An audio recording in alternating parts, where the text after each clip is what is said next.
Afternoon বন্ধুরা, আশা করি তোমরা সবাই খুব ভালো আছো এবং তোমাদের ভালোবাসায় আমিও খুব ভালো আছি। আজকে আমি তোমাদের সঙ্গে ছোলা কচুর আলু দিয়ে একটা রেসিপি শেয়ার করব। আশা করি তোমাদের ভালোই লাগবে। তার জন্য আমি দেখো এখানে এইভাবে ডুমো করে আলুগুলো কেটে নিয়েছি, তারপর এই যে ছোলা কচু এইভাবে কেটে নিয়েছি। এবার প্রথমে আমি গ্যাসটা অন করে দেব।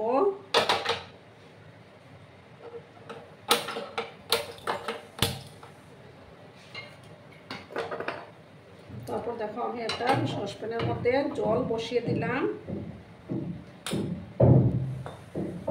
সেই জলের মধ্যে আমি এই ছোলা কচুর আলুগুলো দিয়ে দেব,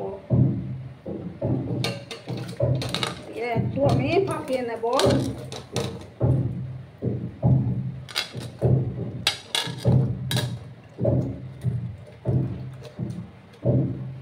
আর সামান্য লবণ আমি দিয়ে দেব এটার মধ্যে।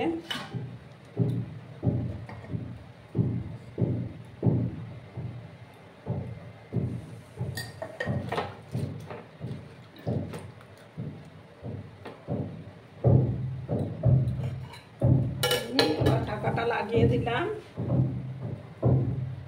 5 মিনিটের মতো আমি এটাকে বয়েল করে নেব। ঠিক আছে বন্ধুরা? আর বন্ধুরা, ভিডিও দেখার শুরুতে কিন্তু একটা লাইক করে দিও। তোমরা লাইক করলে ভিডিও বানানোর উৎসাহটা অনেক গুণ বেড়ে যায় এবং তোমাদের এই একটা লাইক আমার ভিডিওটাকে 10 জনের কাছে পৌঁছে দিতে সাহায্য করবে। আমি একটু 5 মিনিট এটাকে ভাপিয়ে নেব। দেখো বন্ধুরা, এবার আমি ঢাকাটা সরিয়ে দিলাম। এবার আমি নামিয়ে নেব। নামিয়ে এটার জলটা আমি ছড়িয়ে নিচ্ছি। ঠিক আছে? দেখো বন্ধুরা, আমি এই কচুর জলটা ছড়িয়ে তারপর গ্যাসটা অন করে এই যে তেল দিয়ে দিয়েছি। তেলটা গরম হয়ে গেছে এবার আমার। এবার প্রথমে একটু সামান্য হলুদ দেব। আমি কচুগুলো দিয়ে দেবো।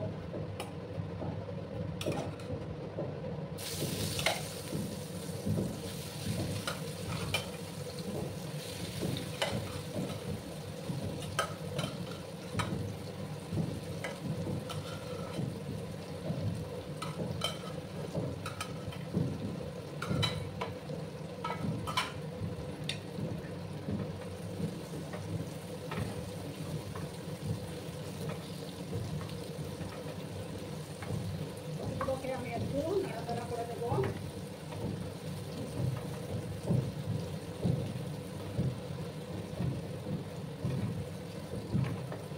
একটু লাল লাল করে আমি কচুগুলো আর আলুটাকে ভেজে নেব।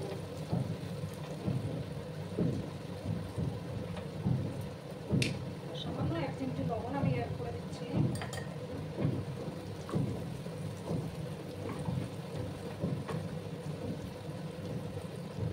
গ্যাসের আঁচটা কমানোই আছে আমার। একটু লাল লাল করে ভেজে নেব। আর এদিকে দেখো আমি একটা মিক্সিং জার নিয়েছি, ওটার মধ্যে আমি এখানে 2টো পেঁয়াজ কেটে রেখেছিলাম, সেই পেঁয়াজটা আবার আমি পেস্ট করে নেব। আর এদিকে এটা আমার ভাজা থাক।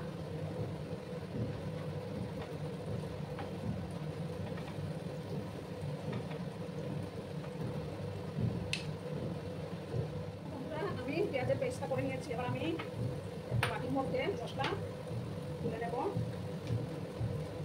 তার মধ্যে 5 চামচ ধনিয়া গুঁড়ো দিলাম আর 1/2 চামচ জিরে গুঁড়ো দিলাম।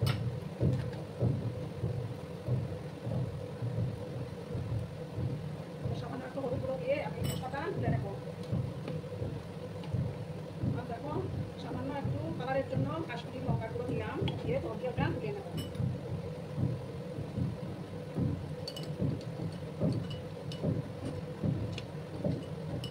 দেখো মশলাটা তুলে নিয়েছি।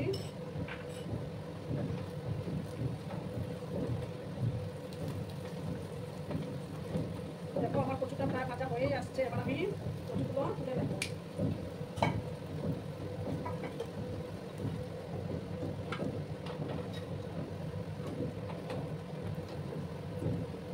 দেখো কচুগুলো তুলে নিয়েছি আমি সব কচুগুলো। এবার আমি সর্ষের তেল দেবো সামান্য।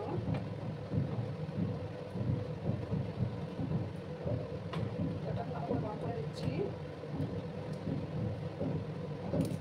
তেজপাতা ছিঁড়ে আমি দিয়ে দিলাম।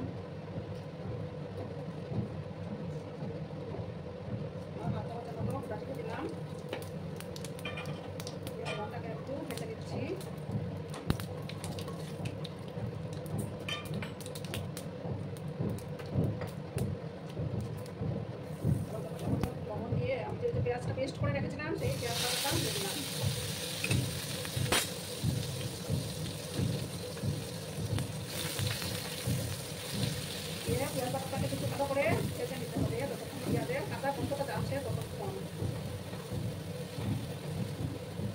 ভালো করে কিন্তু কষিয়ে নিতে হবে।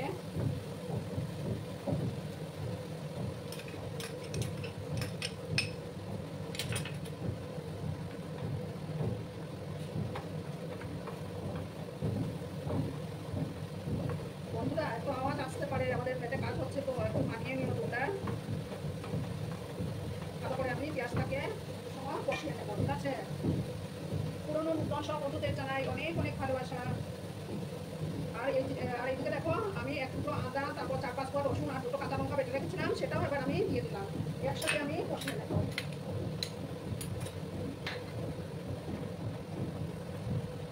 একসাথে ভালো করে কষিয়ে নিতে হবে।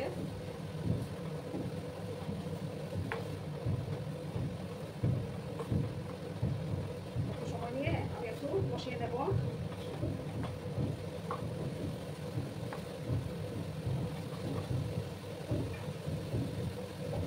বন্ধুরা এবার আমি এই মশলার পেস্টটা দিয়ে দেবো,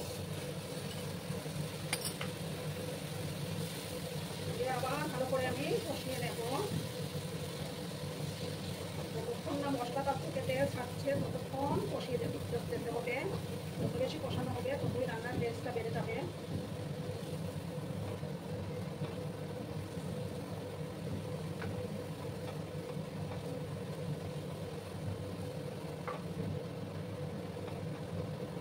সময় নিয়ে আমি মশলাটাকে কষিয়ে নেব।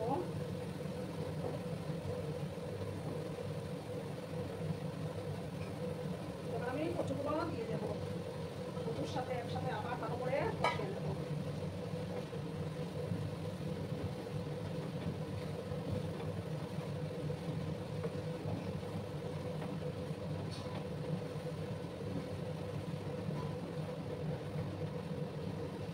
এটা কিন্তু ভাত, রুটি, পরোটা সবকিছুর সাথেই ভালো যায়, এটা কিন্তু দারুণ লাগে।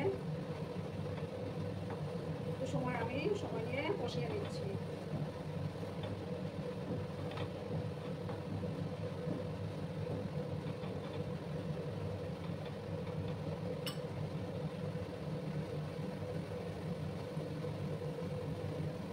দেখো বন্ধুরা আমার মশলাটা প্রায় কষেই গেছে, এবার আমি গরম জল দিয়ে দেবো।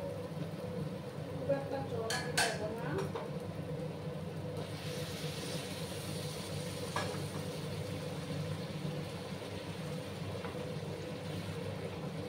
সবসময় রান্নাতে গরম জল দেওয়ার চেষ্টা করবে, তাতে রান্নার টেস্টটাও ভালো আসে।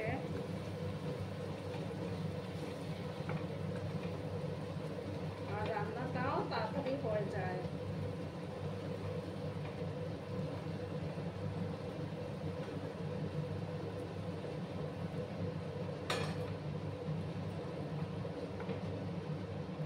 দেখো এবার আমি পরিমাণ মতো লবণ দেবো। লবণটা বুঝে দিতে হবে, কারণ আমি আগেও লবণ এড করেছিলাম সেদ্ধ করার সময়।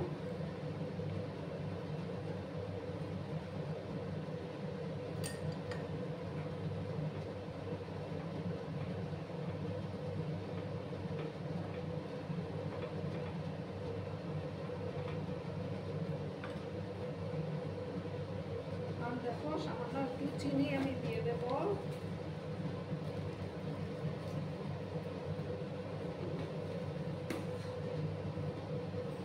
এবার আমি গ্যাসটাকে লো আঁচে করে দিয়ে তারপর আমি ঢাকা চাপা দিয়ে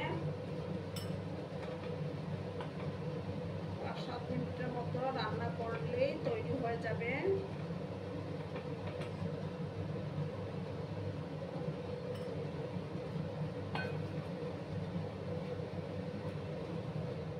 এবার আমি ঢাকাটা সরিয়ে দিলাম। দেখো আমার রান্নাটা অলমোস্ট ডান।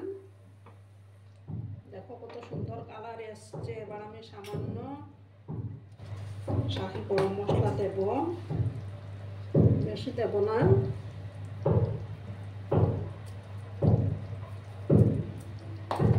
দিয়ে ভালো করে মিক্স করে নেব। খেতে কিন্তু দুর্দান্ত হয়, তোমরা বাড়িতে অবশ্যই বানিয়ে খেও বন্ধুরা।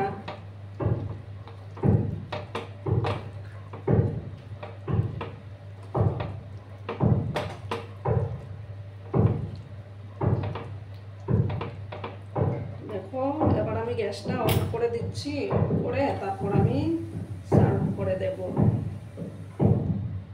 বন্ধুরা আমি সার্ভ করে দিয়েছি, কেমন হয়েছে অবশ্যই কমেন্ট করে বলো। কিন্তু তোমরা তোমাদের এই কমেন্টগুলো পড়তে আমার কিন্তু দারুণ লাগে। আর এতক্ষণ ধরে আমার ভিডিওটার সাথে পাশে থেকে আমাকে এতটা ভালোবাসা দেওয়ার জন্য তোমাদেরকে আবারও জানাই অনেক অনেক ভালোবাসা। ততক্ষণে তোমরা সবাই খুব ভালো থেকো, সুস্থ থেকো, আনন্দে থেকো। আর আমার ভিডিওটার কোনো অংশও যদি তোমাদের একটুও ভালো লাগে তাহলে অবশ্যই তোমাদের প্রিয়জনদের মাঝে শেয়ার করে দেওয়ার অনুরোধ রইল। ধন্যবাদ।